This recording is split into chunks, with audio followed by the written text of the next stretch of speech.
Bonjour, connaissez-vous les feutres magiques? Dans cette boîte, nous avons deux types de feutres, ceux qui changent de couleur et ceux qui s'effacent. Voyons d'abord comment ils changent de couleur avec un petit arc-en-ciel. Il est très important de savoir que ces feutres ne contiennent pas d'alcool ni de solvant, ne sont ni toxiques ni allergéniques et en plus, ils sont lavables.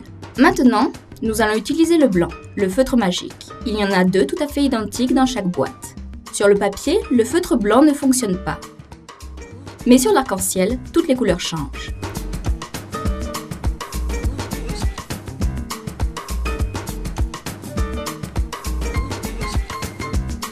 Nous pouvons aussi faire des cartes d'anniversaire, des cartes de Noël, etc. Nous obtenons une carte plus originale et plus amusante en passant le feutre magique par-dessus.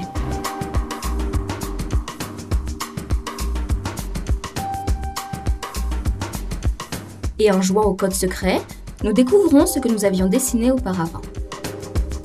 Les feutres qui changent de couleur passent toujours de la couleur du feutre à la couleur du capuchon. Et cette couleur, nous allons la retrouver aussi au bout du feutre. Voyons maintenant comment fonctionnent les feutres effaçables.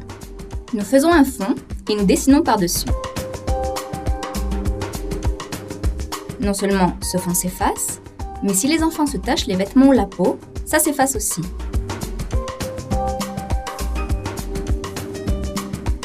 Le dessin serait bien tel qu'il est, sauf qu'il est un peu terne. Normalement, les enfants mettent plus de couleurs au dessin. Donc nous allons rajouter un peu de rouge, un peu de vert et même du noir. Nous pouvons voir que le dessin blanc ne change pas, mais que nous obtenons un dessin très original et très différent. Les feutres qui s'effacent ont un bout blanc. Le capuchon et le feutre ont la même couleur. Le plus amusant et le plus créatif, c'est de combiner des feutres qui changent de couleur et des feutres qui s'effacent. Prenons un feutre parmi ceux qui changent de couleur, par exemple le jaune qui deviendra rouge. Faisons quelques lignes parallèles et avec l'un des feutres effaçables, nous allons prendre le bleu et l'intercaler entre ces lignes jaunes.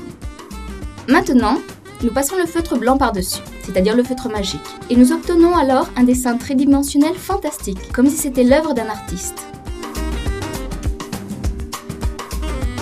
Si un enfant, à la maison, dessine en tapant avec le feutre, ne vous inquiétez pas, parce que la pointe ne se casse pas, elle est tout à fait souple.